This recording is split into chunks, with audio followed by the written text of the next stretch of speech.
Well, greetings again. This is Dr. Bill Wyatt with the American Orthodontic Society, and I wanted to go back and go over a case I did several years ago on the expansion of lower cuspids. For a long time there, they thought that you could not expand lower cuspids, that they would all go back over a period of time. And I heard this the guy's head of the department there in Washington, I believe, spoke. A very fine gentleman, and he was telling that you expanded them and they all came back. And I just could not believe it, that there was some mystical reason for the cuspids going back. And so I got to thinking about that, and he was in charge of his whole class of young people. Well, I don't know how many in his class of orthodontics, but he asked them to expand the lower cuspids. And so they did the quickest thing they could do that. They didn't have much time, so they'd take the cuspids and lean them out like this. And then over a period of time, the teeth are going to come back over the roots like that.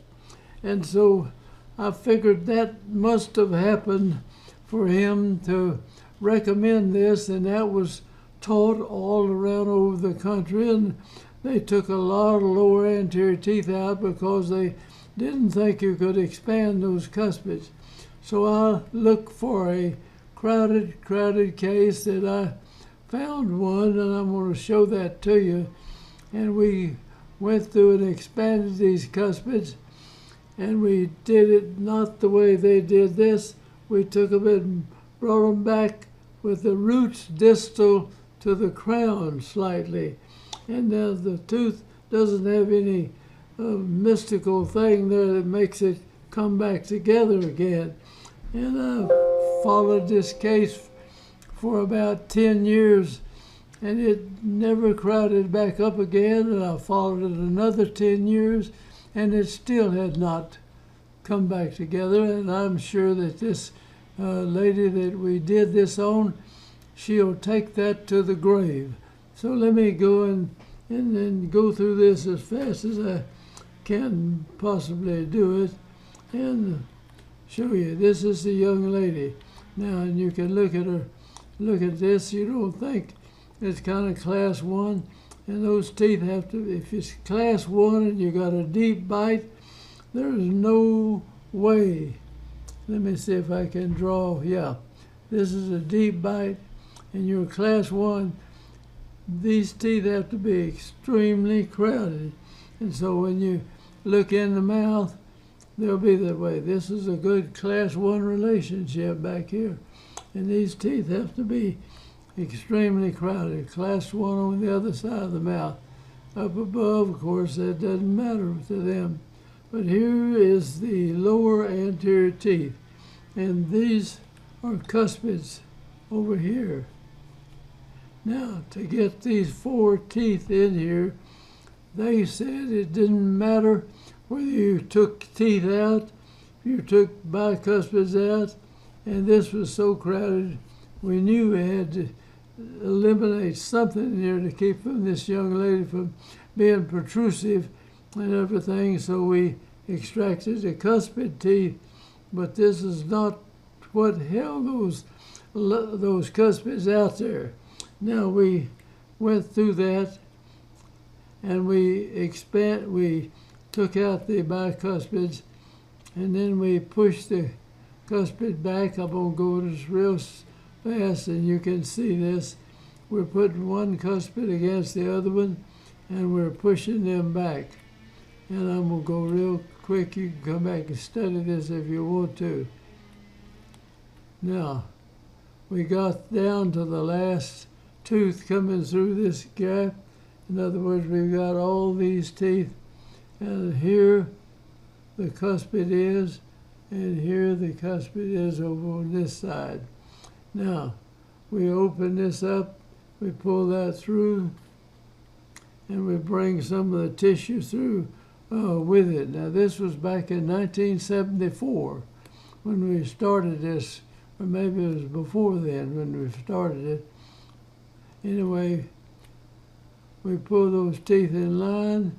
I pulled that tooth from and torqued it from the back side and brought it out and laid it with the rest of the teeth. It's still laying back some more than the other teeth.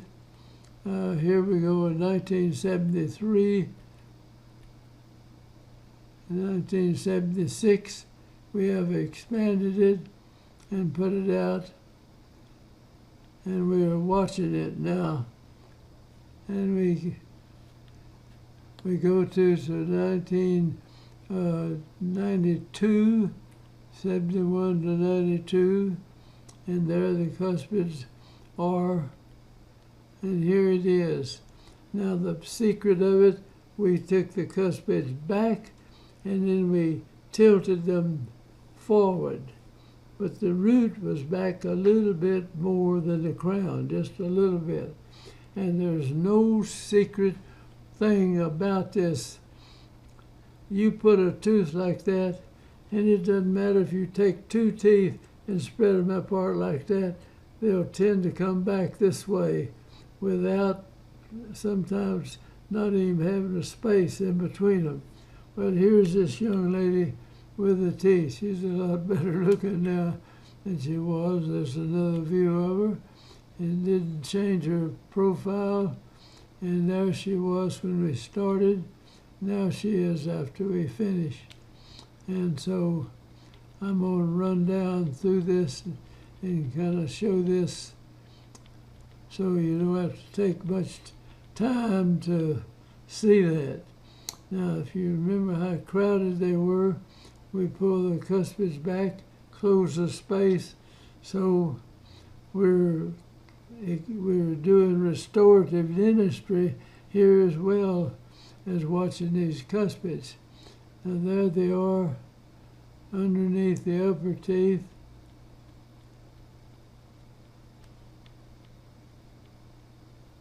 All right.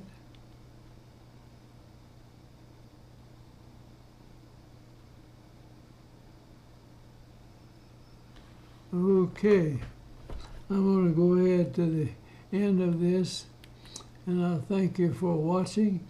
But you can expand lower cuspids, and this is proof enough for me. I watched it for 20 years, and it stayed there. And so don't go in there extracting lower anterior teeth when your cuspids probably are the reason. And so do that, and this will work. So thank you for watching. Here the cuspids are a certain position here, and we got to rotate it good. And this was that tooth that was way inside. We brought it out, torqued it just like the other teeth. And this is the